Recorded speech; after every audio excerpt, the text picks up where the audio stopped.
On our president go France. Now I can dey beg France people for food. Food. Now on our president go France, go dey beg France president. Sandwich. On our president go France, go dey beg sandwich. Food. Listen to what your president dey beg now. Thank you very much for having me today. Thank you for joining us. Now let's go straight into it. This Nigeria-France relationship is not a new relationship, and it's a significant one. France is our biggest trade partner in Europe, and we're their biggest in sub-Saharan Africa. It's a $5 billion relationship. But France is courting a new bride now that the Francophone countries like Senegal, Chad, Niger and Mali are abandoning, their former colonial masters and looking for newer relationships. However, Nigeria is using this as an opportunity to deepen our ties with France. What positives do you see from this relationship, particularly when it comes to security and our economy? And also, it was said yesterday that Nigeria signed an MOU with France in the mining space. Do you believe that this is going to have positive outcomes for the country?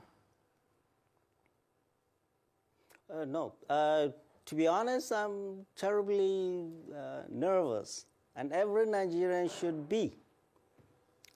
Okay, let's look at our relationship with France, past, present, and the future. So when France has been in all these Francophone African countries, West Africa, for 66 years, and they've been kicked out.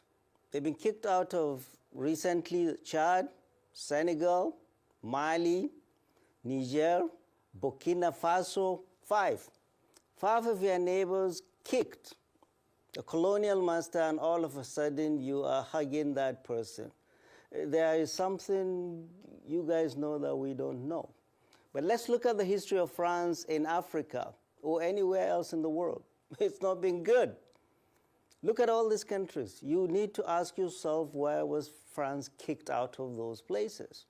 They were literally sucking their resources. And there is no development in any of these countries, any. You go to Chad, you go to Mali, you go to Burkina Faso, you go to Niger, there is nothing to see, but they've been sucking their uranium and gold. All of a sudden, President Bola Ahmed Tinubu is in this love fest with Macron and France. We're asking ourselves why. What do we have in common with France? Literally nothing. You look at our history with France, France has been one of the major countries that was opposed to a united Nigeria. France opposed the creation of ECOWAS. France opposed the creation and sabotaged the creation of a single ECOWAS currency, the ECO. And France literally sabotaged ECOWAS by this young military hunters leaving ECOWAS. Mali, Niger, and Burkina Faso. ECOWAS is now just a shell. Wherever France is not good. Mr. President, you are not talking to Nigerians. You remember after the coup in Niger?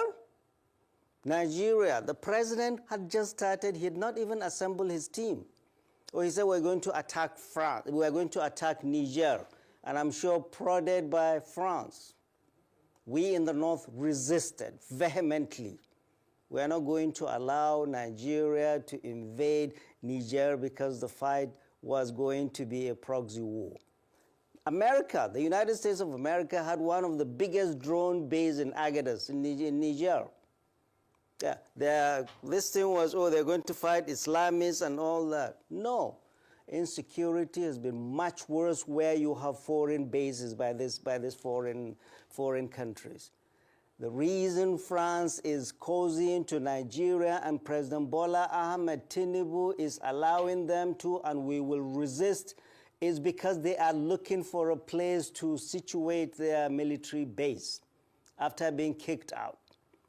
We in the north, which is a place they are looking to locate these bases, we in the north will vigorously resist any foreign military boot on our soil. So, Mr. President, you need to know we do not have any historical ties, defense or economic or linguistic with France. And all this causing the French are doing, the reception they gave Mr. President was fit for a king. He will not get that if he goes to England or the United States or anywhere in the world. What is France getting for that? France wants three things. One, it wants right to concessions to exploit our minerals, which are predominantly in the north, which is what they've been doing in Nigeria, Mali, and Burkina Faso. Number two, they want concessions in oil and gas.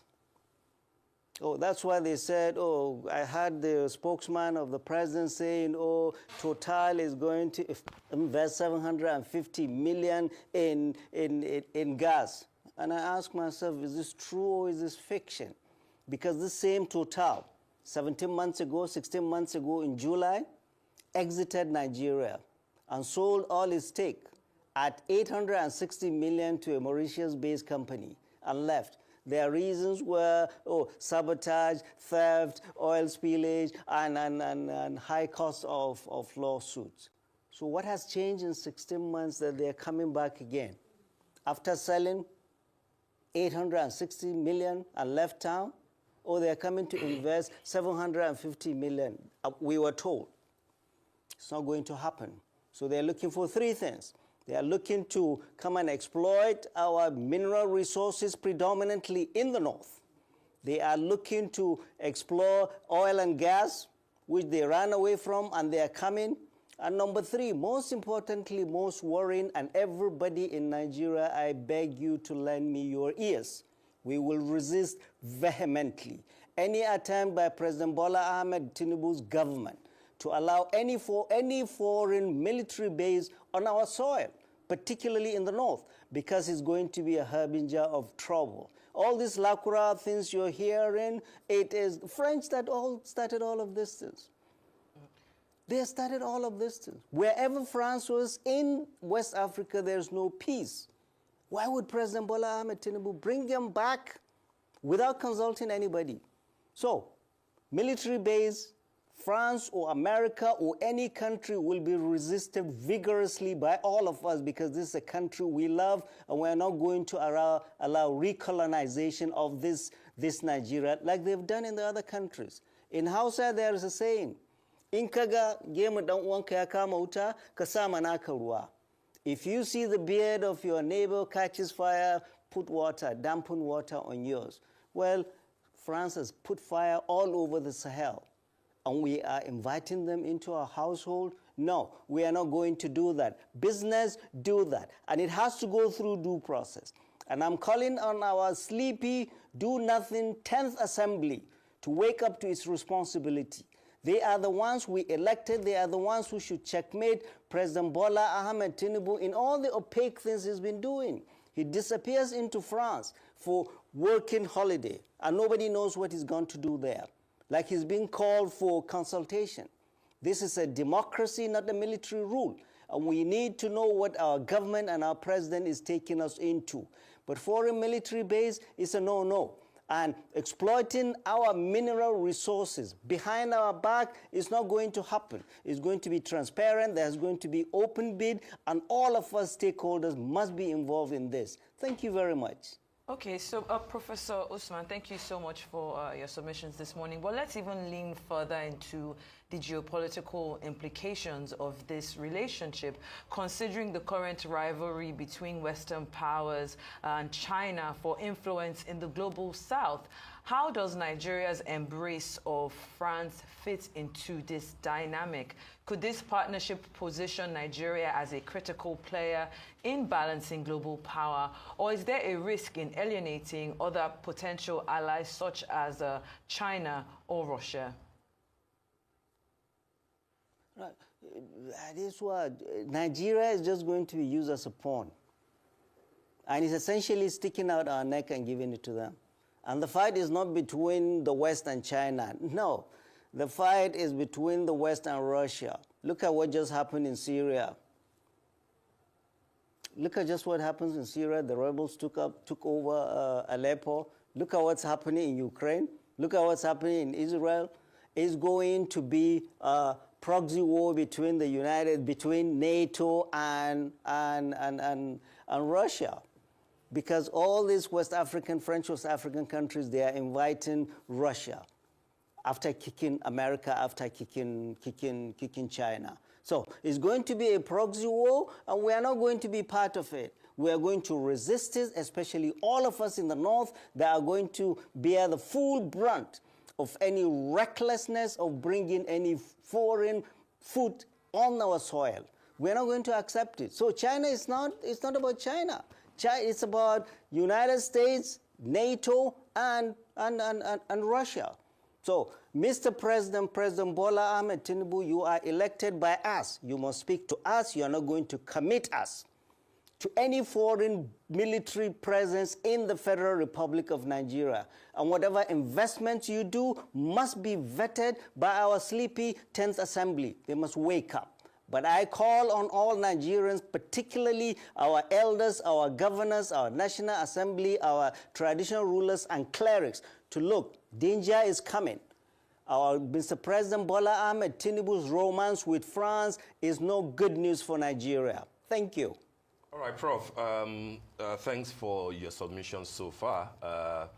Some people might see it as a bit alarming. Others might think that it is largely speculative. But then I'd like to remind you of what Adesua started with, the relationship that Nigeria had with France, particularly after the Civil War, given the fact that, you know, it was the side of Biafra that France was. But of course, the relationship developed in a way, you know, in a positive way after that. So my question to you is that how will you want President Bola Ahmed Tinubu to embrace France, which, as you know, you were reminded earlier, is our biggest trade partner in the EU, as we are their biggest trade partner, you know, in Africa. Don't forget, sir, that Emmanuel Macron was in Nigeria in 2018, received by former President Buhari in Abuja and received by former Governor Akinwumi Ambode in Lagos. Beautiful relationship on display. Before then, Olusegun Obasanjo, General, was the president when democracy returned at that time, had Jacques Chirac in Abuja. He went to France too, the same way that Bola Tinubu has gone to France, was also very warmly received, and business relationship developed. Why do you think that it will be a different case with Asiwaju Bola Ahmed Tinubu as the president, given the fact that not just trade, but core component of the relationship that is being built is the security angle? You made reference to LACRA and the dangers that they portend. If there will be ways in which we can work with France to stem that tide, wouldn't you encourage it? Right, and that's the scary part, Steve. If France could help any country with security, why didn't he help Mali? Why didn't he help Niger? Why didn't he help Burkina Faso? Why didn't he help Chad? It's been there forever. Their troops have been there forever. You think it didn't help them with all their bases? It's going to help you? Steve, let's wake up. Only Nigeria can help itself by liberating itself from these colonial forces that are doing nothing but stirring trouble in the Sahel. Doing nothing but stirring trouble in the Sahel. So for anybody to think France is coming to help us with security is deluding himself. The biggest problem we will have is this. And this is what President Bola Ahmed Tinubu, his misfiring of how to handle the situation after the coup in Niger is the one increasing more insecurity coming to Nigeria. Because Niger and Chad and Cameroon, they've been doing a lot of heavy lifting on our behalf, fighting Boko Haram and bandits and ISWAP. Now, you're not going to talk to them, you're fighting them, they lift their feet off the brakes, and these guys roll in. France is not going to help you with that. The only thing that will help you with this LACRA nonsense, this optic we are seeing in LACRA is suspect. I'll tell you. I had the other day the spokesperson of the defense headquarters in Nigeria saying, oh, in his press briefing, say Lakurawas, they are new, they are related to the coup in Niger. Hello, Mr. Spokesperson, you should know better. These Lakurawa, as we know today, have been around in this country, a sovereign Nigeria, non-state actors from Mali or from wherever came to Nigeria. They've been here for 7 years. 7 years, since 2017, at the invitation of local communities to help them fight bandits, to help them do the job that security services could not do. They came under the nose of the federal government, under the nose of the state government, under the nose of all security services, under the nose of all our intelligence services. And now all of a sudden we are doing this. The question to ask Nigerians should be asking is, why did we allow a non-state actor to come into Nigeria, settle, and continue its activities for the past 7 years? And why all of a sudden are we saying, oh, Lakurawa, Lakurawa, Lakurawa, just to give a reason for France to come in? That is the only reason.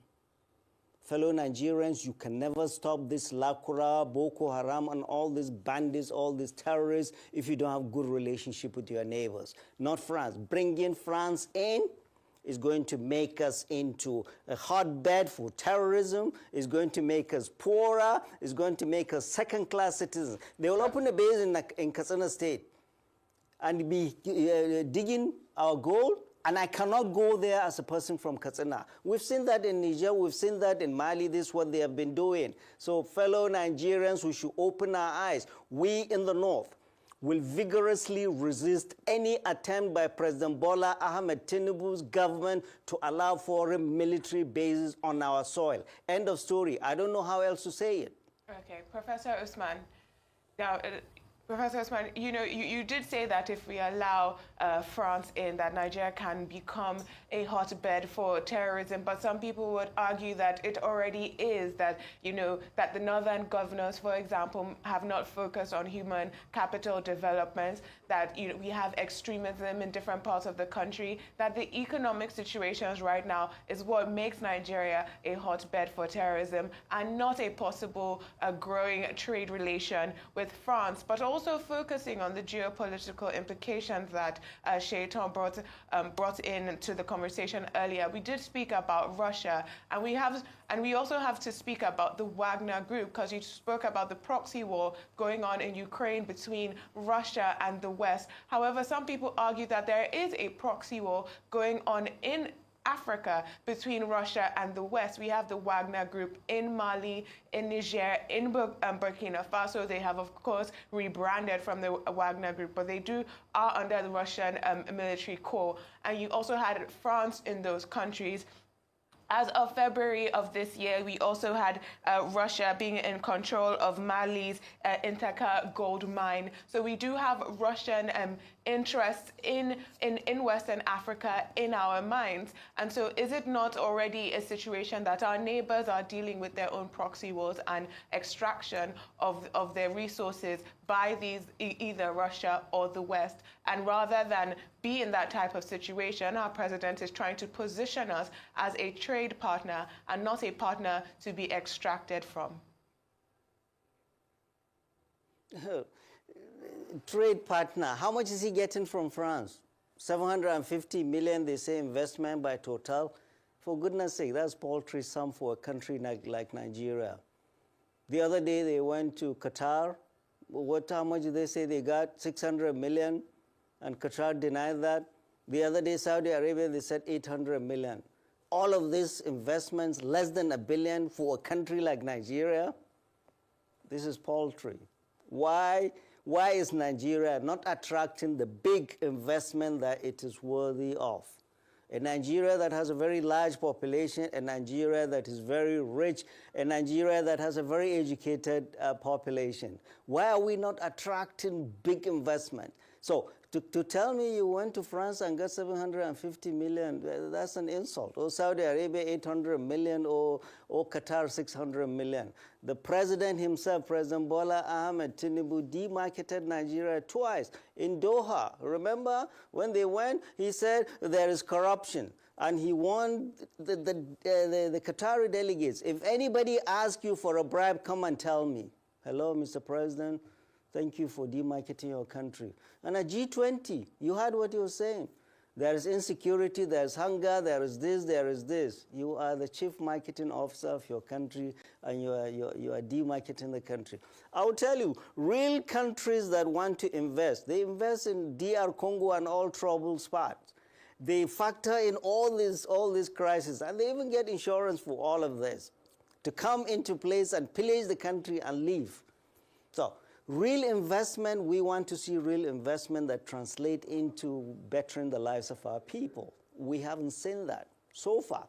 All the loans they've been getting, the World Bank loans, the Chinese loan, where are we seeing that? It's not impacted on the people. It's not helped the Naira. It's not brought inflation down. But they're getting loans all over the place. Just a few days ago, they got a loan of 2.2 billion. They got approval from the House, from the Senate, from the National Assembly. It took only 48 hours for the do-nothing National Assembly to give him approval, go and get loans. For what? For what? He is proposing a bill of 47.9 billion. And the collection agencies that make money, they said they have collected 51 trillion so far. So far. So why are you getting all this money? To do what? He gets all these loans, and the National Assembly does not ask him what are these loans for, and we do not see the benefit. So we must question, especially in a situation where we're worried there is a state capture by the president and his business associates that we do not. You see them signing MOUs in France. On whose behalf? On whose behalf? Definitely not on my behalf, not on my grandmother's behalf. They are not in government. Nobody knows about these guys. You see them signing on behalf of Nigeria. State capture. You have your business associates running this country. Nobody can tell me how much FIRS has collected, or how much customs, or how much this, or how much this. Nobody knows what comes in, what goes out. And the reason is because our National Assembly is complicit, is there in bed with this bad governance. This cannot continue. We must all wake up. Investment from France is not going to solve our problem. Get investment wherever you're going to get investment. But we are very nervous with this love fest between our president and France and his prime minister. It's a harbinger of bad things to come because of France's history around us. And we cannot trust France or any country without security. Doing that will be foolhardy. And you said, yes, there is insecurity in the north. It's going to get much worse with France around. They want to go and fight, let them go and do their own fighting. We will solve our problems here. Professor Yusuf, let me... Thank you. Thank you very much for that. Let me just move the conversation in a different direction. You've made reference to the 10th National Assembly, and we know about these tax reforms that have passed the second reading. But then we're continuing to see this northern resistance to the reform bills that were proposed by President Bola Tinubu, and it's continued to spark a significant opposition, particularly from northern Nigeria, where we see these economic challenges and the largely informal economy dominate. While some argue that Nigeria needs these reforms to reduce its fiscal deficits, others worry that they could stifle economic activity and growth. Do you have any concerns about this resistance? And how can the government balance this urgent need for revenue generation, which is a problem that we have, with fostering an environment that supports a business expansion and job creation on the back of these tax reforms? Right. So President Bola Ahmed Tinubu is essentially bringing the Lagos model to the big stage. What was the Lagos model? Tax, tax, tax, tax, tax. You cannot overtax your citizens to a level that they cannot pay. You've removed subsidy, you've made them poorer. You've floated the naira, you've devalued the currency. People are poorer. Why are you taxing them? What you need to do is to broaden the tax base instead of overtaxing citizens, number one. Number two, people will say, oh, those that are against this tax bill, they haven't even read the tax bill. Hello. It is not the responsibility of citizens to go and read. It is the responsibility of the executive, the government, that is going to bring any policy to people to come and sensitize and explain to them and get their approval. You cannot just pay hired consultants. They go into their room, bring out an encyclopedia of this is how we want to do the tax, and throw it to the National Assembly and rush it. I tell you, 99% of the members of the Senate, of all the National Assembly members, have not read the bill. Nobody has time to read this bill. So essentially, all this brouhaha you're seeing, I took time to read it because I talk all over the place. Some of it is good, but hello. The biggest problem is that there is loss of trust. Nigerians don't trust this government. The last time you did, Mr. President, you flippantly removed fuel subsidy. You flippantly floated the naira and said tomorrow will be better. Our people are dying. Tomorrow is not better. Yesterday was better than today or tomorrow. People don't trust this government. Number one. Number two. Number two is that this government, in spite of its over-bloated media team of about 13 advisors, they are not connecting with the people. They are not. They think they will stay in Abuja and talk all the big grammar in $1,000 suits and think people will listen to them. They are not connecting with the people. And you could see that in the NSA's speech the other day, 13th of November, his Tinubu gain speech. You could clearly see his frustration that the government is not connecting with the people. That was why he was saying, critics, we will shut you up. We want to be shut up with facts, with benefits for our people, not propaganda. So the government is not connecting with the people. The government has not explained this to the people. Members of the National Assembly do not even understand the bill themselves. And look at the clumsy way it was presented at the Senate the other day. Look at the clumsy way it was presented. Akpabio thinks he's going to be clever by half, recused himself, and put his deputy Senate president, who is from the north, fight your people. Professor Yusuf, Yep. Unfortunately, we've run out of time. You know, anytime we have you on here, the time goes by very quickly. But we'll have to nip this in the bud for today and hopefully have you on in the near future. We appreciate your time and analysis, as always. Now, no go allow the video rest. Make una allow the video rest. You understand? Man, no be the video. You are even at the video, go this one, go US, go to this one. And I will come for the video head. Make una allow the guy rest. You understand? Obasanjo never talk finish. Now won't finish Obasanjo. That babe for UK never talk finish. Now won't finish her. Now our president go France, go dey beg for food, sandwich. You see how the way hunger don't finish for this country. Then one person go talk. Parties they go come, they go finish the person. But talk say, you be enemy of progress, you be enemy of Nigeria, you demarket Nigeria. Any demarket they want a big part of this one. Giant of Africa. A whole giant of Africa. Guys. I'm pained. Seriously, I'm pained. I'm pained.